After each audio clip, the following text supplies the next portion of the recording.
नमस्कार दोस्तों, स्वागत है आपका फिर से एक नई कहानी में।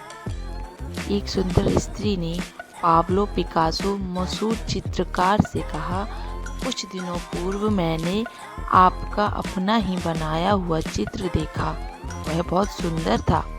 उसकी बातों से पाब्लो पिकासो बुरी तरह बोर हो रहे थे और वह बोलती चली जा रही थी। अंत में उसने कहा, आपने उसे बनाकर एक बहुत सुंदर कारनामे को अंजाम दिया है और मैं उस चित्र की इतनी अधिक प्रेम पागल हो गई कि मैंने उसे चूम लिया। पिकासो अचानक जीवंत उठे। उससे पूछा, फिर क्या हुआ? क्या उस चित्र ने तुम्हारा चुम्बन लिया? उस स्त्री ने कहा, आप कैसी बात कर रहे हैं? चित्र मुझे कैसे चूम सकता है? पिकासो ने कहा, तब उस चित्र में मैं नहीं था।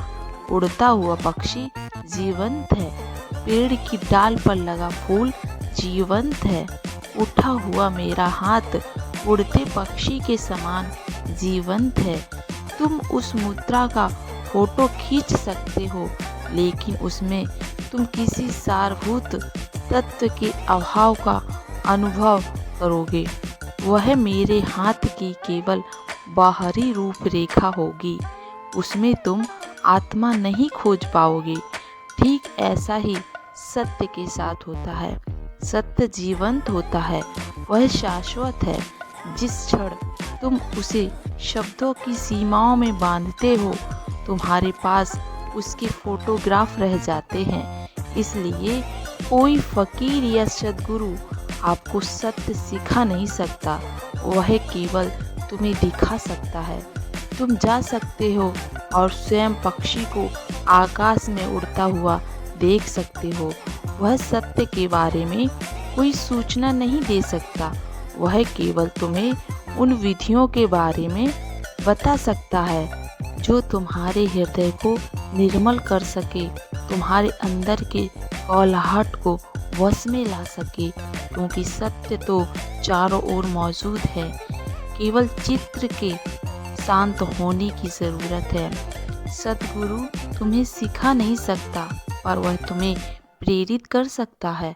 और दूसरी बात यह है कि शिक्षण उस भोज्य पदार्थों की सूची या मेन्यू की तरह होता है जिसको तुम खा नहीं सकते और ना उससे तुम्हारा पोषण हो सकता है।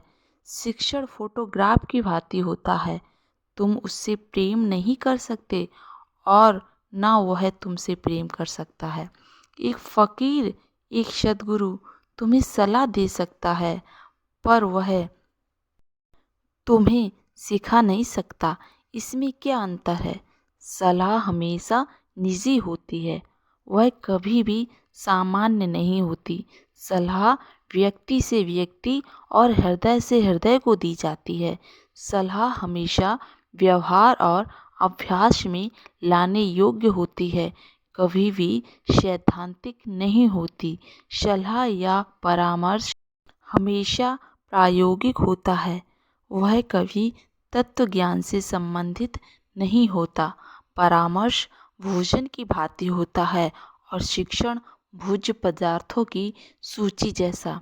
इसलिए सत्य को स्वयं देखो, स्वयं महसूस करो। सत्य से बड़ा इस दुनिया में कुछ नहीं है।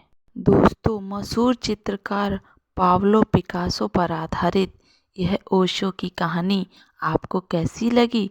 अगर अच्छी लगी हो तो प्लीज़ चैनल को सब्सक्राइब करें। धन्यवाद।